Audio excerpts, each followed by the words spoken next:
ఇది వచ్చేసి మనకి రివర్లో దొరికిన ఒక టూల్. చాలామంది దీన్ని టూల్ అని భావిస్తారు. ఎందుకు అంటే ఈ చిప్పులు లేసున్నాయి.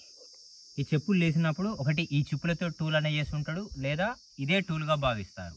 కాకపోతే ఇది టూల్ కాదు. ఎందుకు కాదు అంటే కామన్గా ఒక చిప్ తీసేటప్పుడు ప్రాపర్గా ఆ చిప్ లేపిన గుర్తులు ఉంటాయి. ఒక స్ట్రోక్ ఇచ్చినప్పుడు ఆ స్ట్రోక్ ఎక్కడైతే ఇస్తాడో ఆ ప్లేస్లో మనకు డెఫినెట్గా స్ట్రోక్ సింబల్ అనేది పడుతుంది.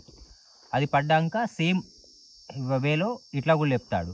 అండ్ ఒకవేళ చిప్ తీస్తే ఈ విధంగా ఎత్తువంపులు రాదు, ఆల్మోస్ట్ ఈక్వల్గా ఇస్తుంది. ఒకవేళ వాడికి ఒక్క స్ట్రోక్ తోటి ఆ చిప్ తీయడం రాకపోతే రెండో స్ట్రోక్లో ఈ చిప్పును కూడా లేపేసి ప్రాపర్ డిజైన్గా చేస్తాడు. అంటే బాదం గింజలాగా చేస్తాడు. ఈ బాదం గింజలా చేసి దీన్ని ఈ పైన మన లేయర్ని తీయకుండా రా మెటీరియల్ని అలానే ఉంచినప్పుడు అది సాఫ్ట్నెస్గా పట్టుకోవడానికి వీలుగా ఉండి హ్యాండ్ యాక్స్ లాగా యూజ్ అవుతుంది. లేదా రౌండీస్గా మల్టీఫేస్లో తీసినప్పుడు అది మల్టీప్లేస్ హ్యాండ్ యాక్స్ కూడా యూజ్ చేసి ఉండొచ్చు. లేదా పూర్తిగా తీసుకున్నప్పుడు క్లీవర్ అండ్ క్లేవర్ అని చెప్పేసి రెండు టూల్స్ ఉంటాయి, అవైనా యూజ్ చేసి ఉండొచ్చు. ఇందులో ఏంటి అంటే సైజెస్ని బట్టి పీరియడ్ని డిసైడ్ అవుతూ ఉంటుంది. అంటే ఎక్కువ మోతాదులో కేజీకి పైన పెద్ద పెద్ద టూల్స్ ఉండి స్ట్రోక్స్ ఇచ్చి రీటచింగ్తో సహా ఉంటే అవి లోయర్ పేలియోలిథిక్లోకి వెళ్తాయి. అంటే అతి ప్రాచీనమైన రాతి పనిముట్లు. ఇదే స్టేజ్లో అంటే ఇంత ప్రాపర్గా ఉండి సైజ్ చిన్నగా ఉన్నప్పుడు అవి మిడివల్ పేలియోలిథిక్ అంటాం. అవి కాస్త ఎగ్జాక్ట్లీ ప్రాపర్గా ఉండి చేతిలో ఇమిడిపోయేంత సైజు ఉన్నాయి అనుకోండి, అప్పర్ పేలియోలిథిక్. వీటిలో జస్పర్తో కానీ చర్చ్తో కానీ ఇంకా వాటితో కానీ 4 ఇంచెస్ అండ్ 3 ఇంచెస్ ఈ రేంజ్లో కూడా చేస్తారు. ఈ చేసే వాటిని మెజోలిథిక్ అని, 1 ఇంచు అండ్ 1.5 ఇంచు బిలోకి అది ఒక 1/2 ఇంచెస్ 5 సెంటీమీటర్స్ కూడా కొన్ని టూల్స్ ఉంటాయి. ఇవన్నిటిని మైక్రోలిథిక్లోకి తీసుకెళ్తూ ఉంటారు. చాలామంది పొరపాటు ఏం చేస్తారు, ఇలాంటి రివర్ ఎఫెక్ట్లో ఇలా పెచ్చులు వేసినప్పుడు దీన్ని కూడా టూల్ అని చెప్పేసి వాళ్ళ దగ్గర పెడతా ఉంటారు. అంటే దీన్ని కూడా టూల్ అని చెప్పేసి రాస్తూ ఉంటారు. బట్ అవి టూల్స్ కాదు. టూల్స్ అనడానికి మనకు రీటచింగ్ ఉండాలి.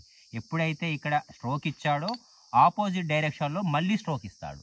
అంటే ఒక విధంగా ఇలా కొట్టినప్పుడు మళ్ళీ ఇలా కొడతాడు. ఇదేంటి అంటే రంపపు పళ్ళలాగా వస్తాయి.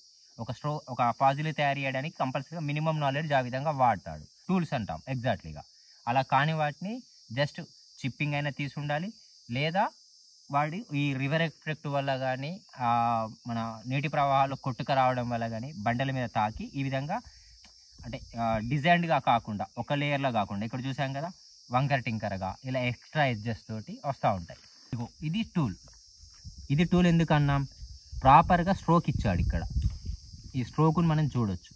ఇక్కడ స్ట్రోక్ ఇవ్వడం వల్ల ఈ లేయర్ని లేపాడు. మన ఆపోజిట్లో స్ట్రోక్ ఇచ్చి ఇక్కడ ఈ స్ట్రోక్ ఇచ్చాడు, ఈ లేయర్ని లేపాడు. ఈ విధంగా సర్ఫేస్ని క్లారిటీ చేసుకున్నాడు. ఇది షార్ప్గా ఉంటుంది ఈ ఎడ్జెస్. ఇదేంటి మనకు రంపం పళ్ళలాగా వంకలు తిరిగి పాము మలకలు అంటాం కదా, అలా వంకర్ తిరిగి ఉంటుంది.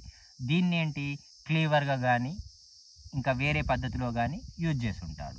సో ఇలాంటివి టూల్స్. ఇవి ఎప్పుడైనా చాలామంది అంటూ ఉంటారు ఇవి కూడా టూల్సే అని చెప్పేసి, లేదంటే వీటి చిప్పింగ్ తోటి అడ్జస్ట్. వాడు చిప్పింగ్ తోటి తీసినప్పుడు కంపల్సరీగా మనకు స్ట్రోక్ అనే సింబల్ కనబడాలి.